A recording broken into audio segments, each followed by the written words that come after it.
열창, 내부에서 장증이 시작되어 외부에까지 번진 것으로 소변이 적삽하고 대변이 비결되며 기색이 홍량하고 성음이 고상하며 맥이 삭활 유력한 증이니 잘 모르겠거든 칠물후박탕 또는 목향빈낭환증을 살펴볼지어다. 사암도인께서 칠물후박탕, 목향빈낭환 그 증과 유사하니 그것 참조해 라고 말씀하셨으니까 함께 살펴봅니다.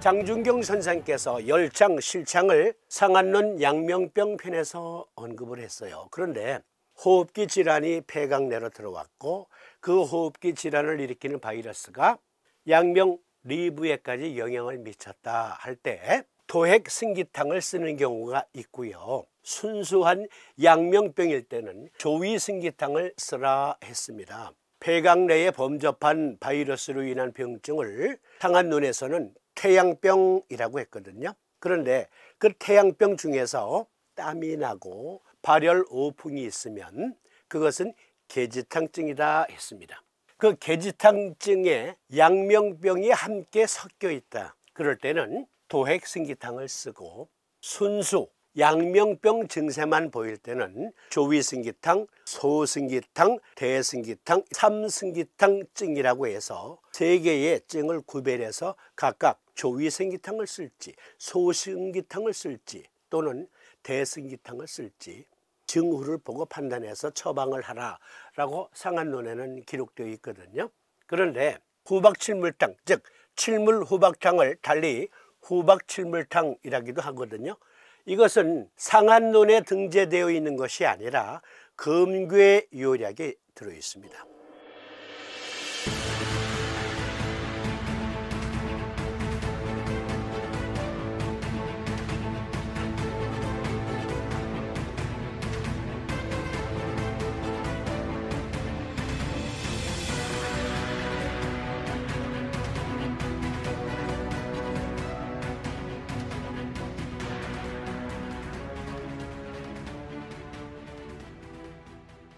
칠물후박탕, 후박칠물탕은 독감 바이러스에 의한 위장질환과 증후가 비슷하나 병원체가 독감 바이러스와는 다르다. 그래서 서의학에서는 무엇이라고 말하냐면 이것을 위독감이라고 말합니다. 즉 독감 바이러스는 인플루엔자 H1N1 등으로부터 시작되는 독감 바이러스. 그런데 후박칠물탕증의 복창만은 인플루엔자가 아니고 예를 들어서 노로바이러스나 또는 장티푸스를 일으키는 살모넬라균이나 그리고 이질균 등등이 있을 수 있겠습니다. 그러한 여러 가지 감염 항원이 들어와서 복창만을 일으켰다. 복부의 염증, 밥동 패밀리의 염증을 일으켰다 할 때 쓰는 처방이 후박칠물탕. 그런데 때로는 도액승기탕을 쓰기도 하고 조위승기탕을 쓰기도 합니다. 금계 요약의 칠물후박탕 보다 상세히 살펴봅니다. 도액승기탕증 간단히 먼저 살펴봅니다. 주증, 필수목표, 좌측 하복부의 응결에 기인한 소복급결, 변비, 이것은 열결변비예요. 복벽 긴장, 기상중, 즉 위로 열이 후끈 달아오르는 것, 조열, 해질 무렵이면 열사가 훅 밀려오는 것, 객증, 두통, 현운, 두왕통, 변비통, 이명, 건망증, 종냉, 생리불순, 요통, 생리통, 그리고 소변 적삽해서 혈뇨가 보이기도 해요. 이 혈뇨를 주증에 포함시키는 학자들도 있어요.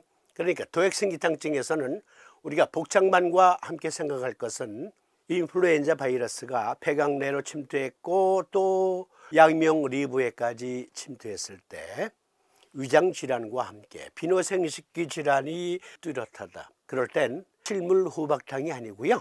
도액승기탕을 써야 돼요. 왜? 여기에는 소변에 혈뇨가 섞여 나오고 붉다 그랬거든요. 비뇨생식기까지 염증이 있을 땐, 그리고 복부에 위가 밥통 패밀리에 염증이 있을 땐 도액생기탕을 쓰는 겁니다. 그러면 조위생기탕은 주증, 필수목표, 변비, 설건조, 맥은 긴장된 맥이고 장반이 있어요. 그리고 오한은 없다. 즉 도액생기탕증에서는 오풍오한이 있을 수 있어요. 발열오한이. 그런데요, 조위생기탕증에는 오한이 없고 대신 오열이라는 게 있습니다. 오열.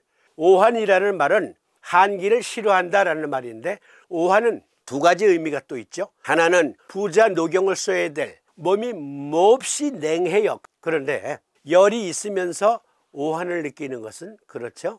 바이러스를 퇴치하기 위해서 몸이 면역체계가, 뇌가 체온을 높여요. 그래서 그 에너지로 항원을 물리치거든요. 그래서 열과 함께 오한이 있을 수 있어요. 그러나 여기 조위생기탕증은 오열이 있어요. 오열이 있다, 오한 발열은 아니다 할 때 조위생기탕으로 위염 또는 대장염 등등을 치료할 수 있습니다. 칠물후박탕증과 구분하기 위해서 말씀드렸는데요, 칠물후박탕은 말씀드렸듯 상한 잡병론에서 잡병을 따로 떼어서 후인들이 금계요략에 편집을 해놓았다 그랬잖아요.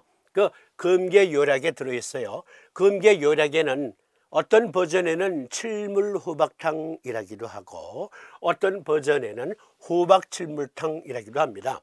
중국의 국가중의약관리국의 처방 지침에 따르면 위표리상 해제, 즉 후박칠물탕은 내부에서 장증이 시작되어 외부에까지 열사가 미친 것을 다스린다 했고요. 부유핵이 산하니라, 발열, 오풍환을 흩어준다. 칠물후박탕에는요, 오열이 아니고 오풍이 있을 수 있어요. 오한이 있을 수 있어요. 화위, 사장, 지공효라. 위장관에, 즉 밥통 패밀리의 염증을 깨끗이 씻어서 편케 한다. 후박칠물탕은 주치, 태양, 중풍, 여, 양명, 열증, 상겸이라. 말씀드렸듯 개지탕이라는 것은 오풍이 강조돼요. 발열, 오풍, 땀구멍이 열려 있으니까. 마황탕증은 오한이 더 두드러집니다.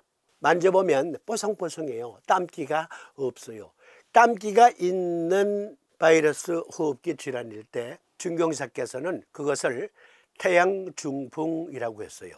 뇌일혈, 뇌경색 등등의 뇌졸중으로서의 중풍이 아니고 개지탕을 써야 낫는 호흡기 질환이다라고 해서 상한론에서는 그것을 태양중풍증이라고 했어요. 대표 처방이 개지탕. 그런데 그 태양중풍증에 양명열증이 겸했다라는 말이에요. 증견봉만이라.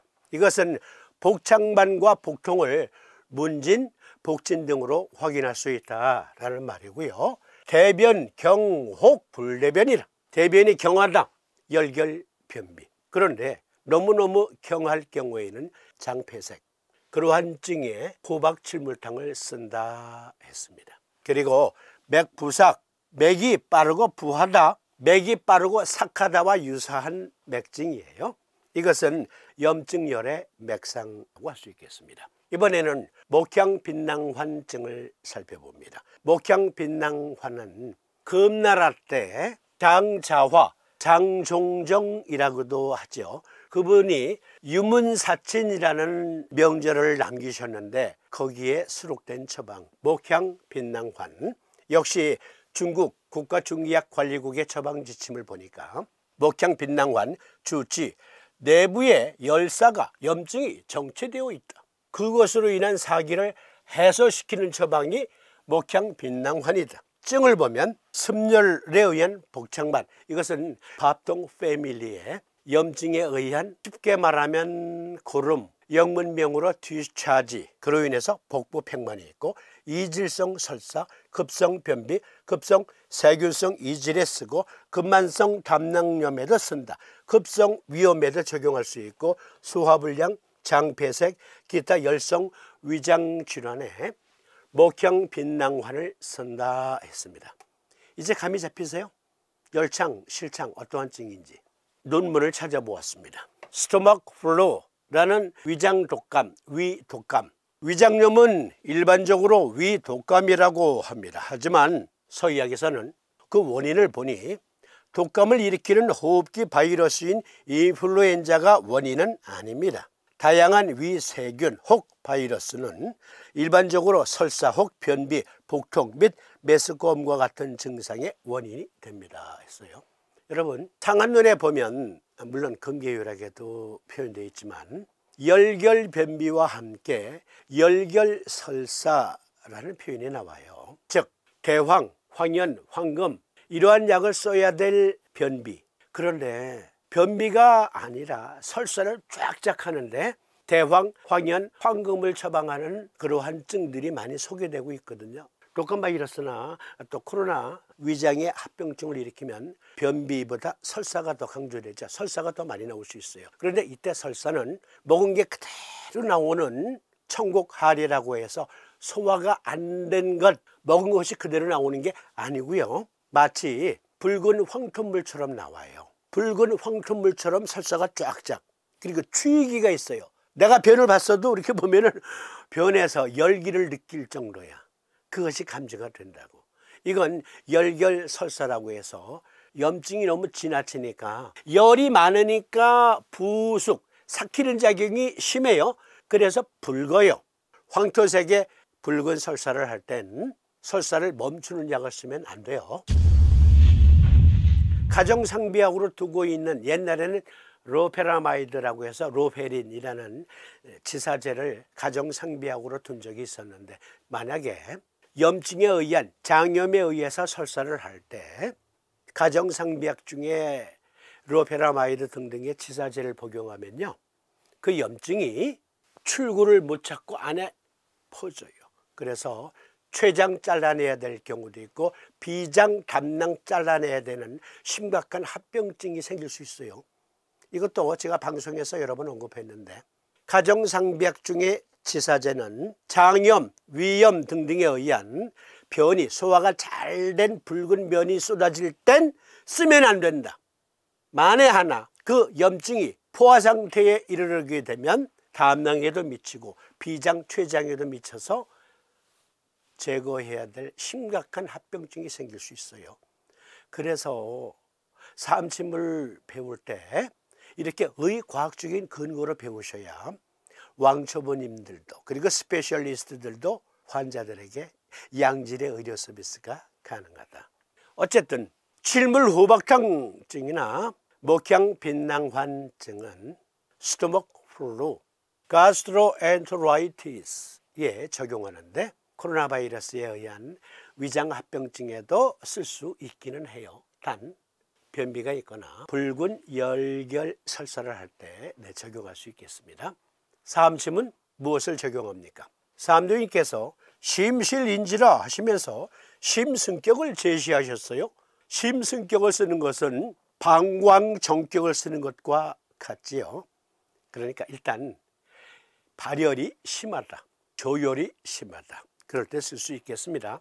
그런데 가스트로엔테라이티스, 스토막 플루라고 해서 위가의 밥통 패밀리의 염증이 심하다. 그로 인한 열이다. 그러면 면역력을 증폭시켜야 좋겠죠.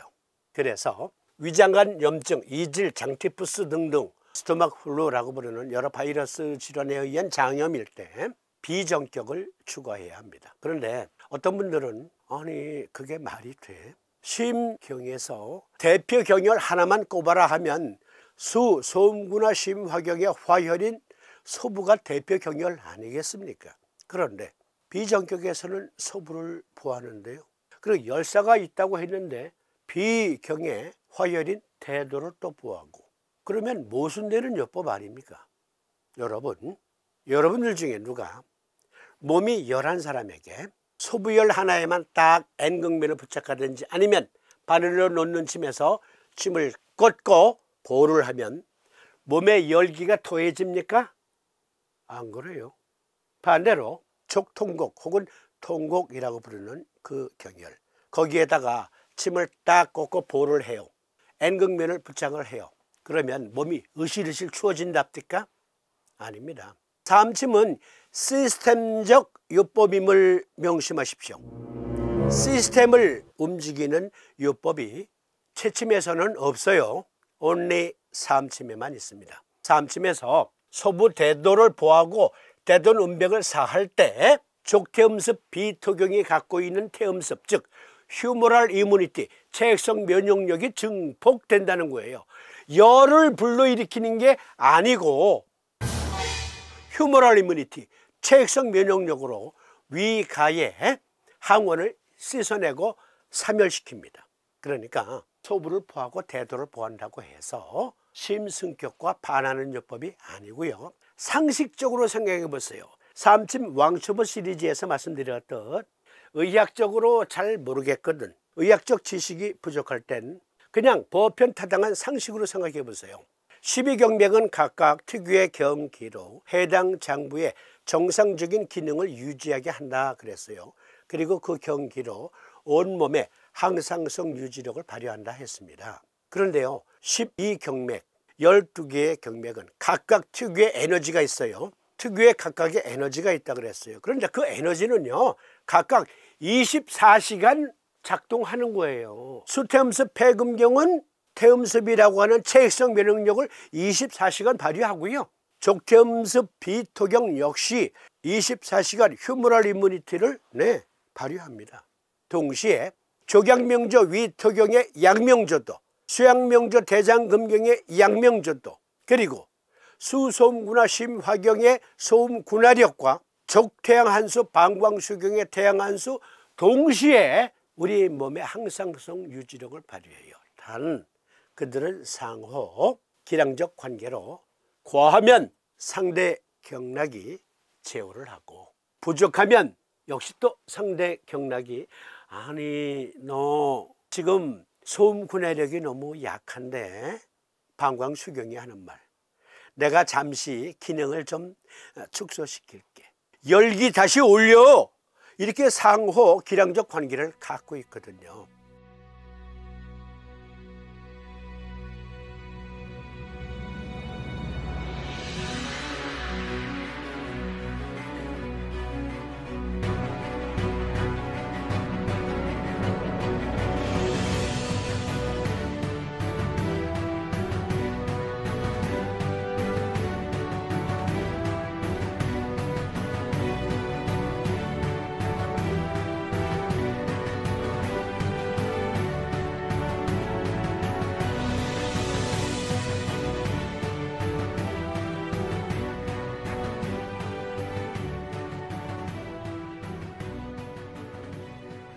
족태음습 비토경의 비정격을 놓으면 비정격의 경기가 자기 일을 하고 수소음군화 심화경의 소음군화 역시 심승격을 놓으면